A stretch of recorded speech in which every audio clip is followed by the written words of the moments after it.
E agora, das estrelas do basquete para as verdadeiras estrelas, à qual se junta o Miguel Gonçalves. Hoje, não aqui, mas por videochamada. Viva, Miguel, bem-vindo. E começamos hoje por falar por dois buracos negros muito próximos e também ondas de choque que ajudam a compreender alguns fenómenos. Sim, é verdade. Começamos mesmo em choque e em grande. Tudo é em grande nesta primeira história que temos para trazer, que nos leva àquilo que chama o Quinteto de Stephan. Quinteto 5, Stephan de homenagem ao astrónomo que fez estas primeiras observações de um conjunto de 5 galáxias que estão aproximadamente em média a 270 milhões de anos-luz de distância. Aliás, estas foram até as primeiras galáxias que foram reveladas pelo telescópio espacial James Webb quando entrou em funcionamento há alguns meses, mas já se sabia que nós precisávamos, se calhar, da ajuda de outros telescópios para percebermos melhor o que está aqui a acontecer. E foi isso que aconteceu. Quando se junta um telescópio com o poder do Webb, com um rastreador notável chamado ALMA, o conjunto de 64 radiotelescópios que estão situados no deserto do Chile, então podemos explicar melhor o que acontece nesta imagem. E nestes quadrados que correspondem a zonas diferentes que foram analisados pelos astrónomos. E, portanto, aquilo que estamos a ver são 5 galáxias a interagirem entre si.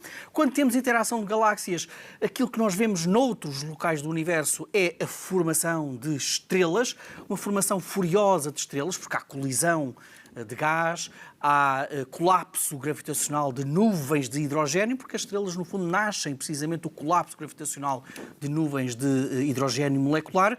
E quando olhamos para esta fotografia do Quinteto de Stephan, não é propriamente isso que nós encontramos, pelo menos em grande parte desta zona do universo. E quem é que poderá estar aqui também a perturbar tudo isto? Olha, terá sido provavelmente uma galáxia que está a intrometer-se de uma maneira mais violenta com toda esta paisagem. Está, então, a chocar, digamos assim, a uma velocidade próxima dos 800 km por segundo com este quinteto. Aliás, esta galáxia faz parte do quinteto.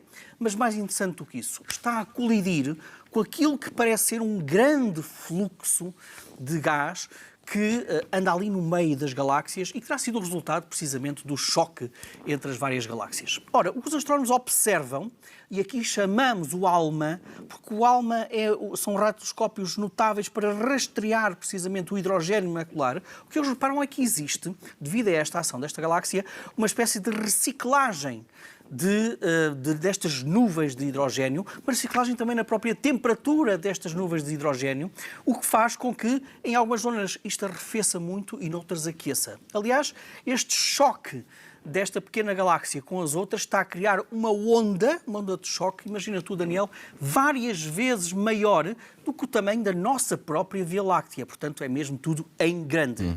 E, portanto, não estamos a assistir tanta formação estelar como esperávamos. Excepto numa das zonas em que, de facto, nós estamos a encontrar ali uma espécie de um colapso em grande escala destas nuvens de hidrogênio molecular que estão a formar precisamente novas estrelas. E dizem os astrónomos que aquilo que assistimos é à formação de uma própria galáxia anã nova neste quinteto. Ora, saltamos para outra história, como tu disseste, trazemos aqui também buracos negros, porque quem gosta muito de fusões de galáxias são os buracos negros, porque pensa-se que no coração de cada galáxia existe um buraco negro supermaciço.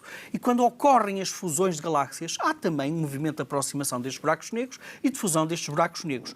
Mas, pelos vistos, nem todos se fundem de uma maneira tão rápida, ou pelo menos tão assertiva, como aquilo que pensávamos. As imagens que estamos a ver levam-nos até a duas galáxias, estão a cerca de 500 milhões de anos-luz de distância e que estão precisamente neste processo de namoro, como mostra esta imagem, num processo de namoro, e estes buracos negros, que também está no coração destas galáxias, curiosamente, não estão ainda num processo de fusão, estão num processo, imagina tu, de estarem a comer uma refeição, mas de uma maneira independente. Aliás, estes dois buracos negros estão separados por cerca de 750 anos-luz de distância. Ora, isto na nossa escala do Sistema Solar é uma distância descomunal, mas em escalas galácticas nem tanto.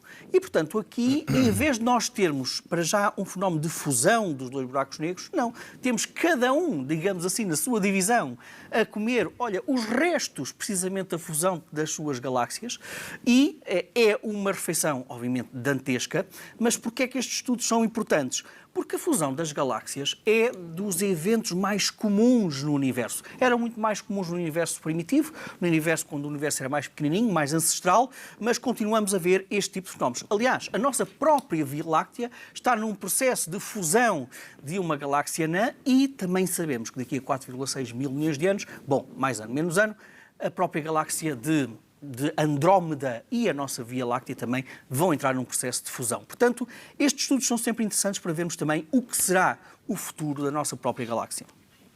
Bem, e entretanto, há novas revelações fornecidas pelo telescópio James Webb sobre o início do universo e diria eu, Miguel, que os cientistas vão ter de se habituar agora a rever algumas coisas de que já estavam convencidos, porque o James Webb agora consegue mostrar dados de uma outra forma, não é? E com muito mais rigor. Sim, é muito interessante, porque sempre que o James Webb faz observações do universo mais distante, que é como quem diz, o universo mais ancestral, o universo cada vez mais bebê, parece que está a criar aqui um padrão que, como tu disseste e muito bem, está a obrigar os cosmólogos e os astrónomos a, pelo menos, redimensionar a dimensão temporal do Big Bang, da teoria do Big Bang. A teoria do Big Bang não explica o início do universo, aquele ponto zero da história do universo, mas sim a evolução do universo.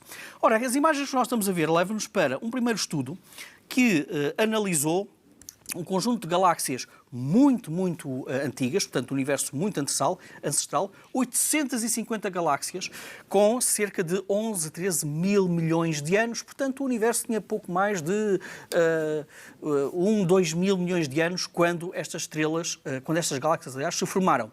E o que mostram estes estudos, e um que nós vamos também referir a seguir, é que o universo parece ter tido uma vontade de amadurecer muito mais rapidamente do que aquilo que nós pensávamos. Isto é, quando olhamos para estas galáxias, aliás, são galáxias que o universo ainda era muito bebê, mas estas galáxias já estavam muito evoluídas nas suas próprias estruturas. Encontramos aqui galáxias que já estavam com formas ovais, em alguns casos, algumas a dar os primeiros sinais de galáxias em espirais, como a nossa própria Via Láctea, e quando olhamos para o Big Bang, quando olhamos para muitas destas imagens, nós estávamos à espera de encontrar, sobretudo, no universo primitivo, galáxias irregulares, ou seja, galáxias sem propriamente uma forma bem definida. Porque nesse tempo as galáxias chocavam muito frequentemente entre si.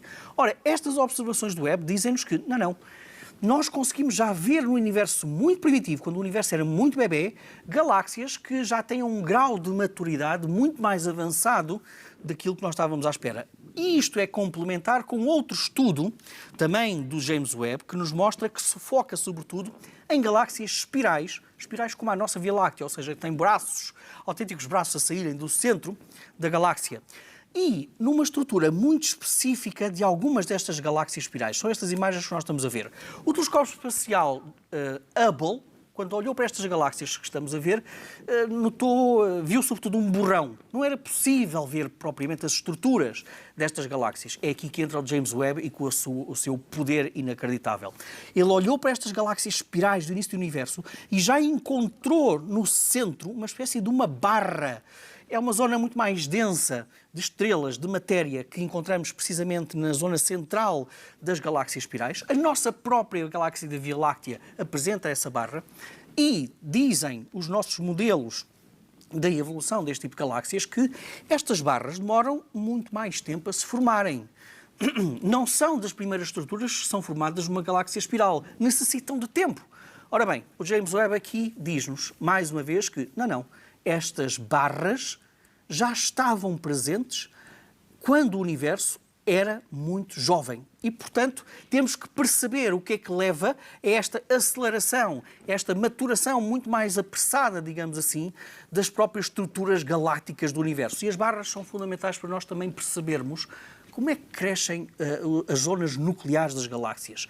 Porque também transportam muito material para formar novas estrelas para as zonas centrais, transportam também muito material para alimentar os próprios buracos negros supermaciços destas galáxias. Portanto, Isto é mais uma lição de James Webb a dizer que o universo tinha mesmo muita pressa em crescer.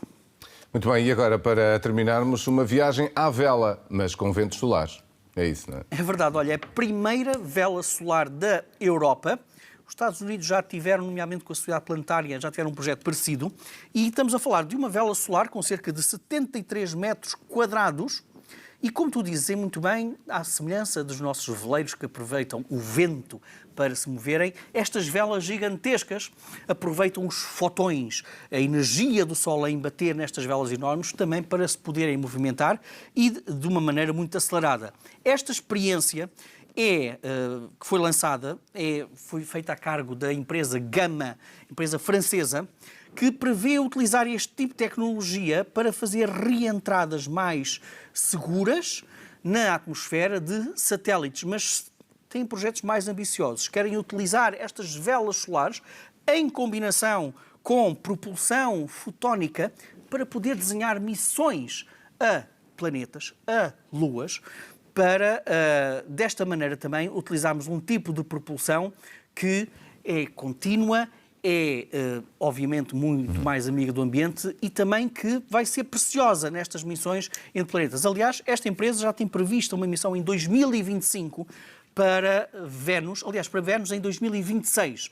E, portanto, é sempre interessante ver como a Europa também está a aproveitar estas novas tecnologias, estas novas maneiras de chegarmos a outros destinos. Muito bem, Miguel, em direto hoje desde os nossos estúdios em Castelo Branco e não por videochamada, como eu tinha dito há pouco. Bom domingo para ti. Bom domingo.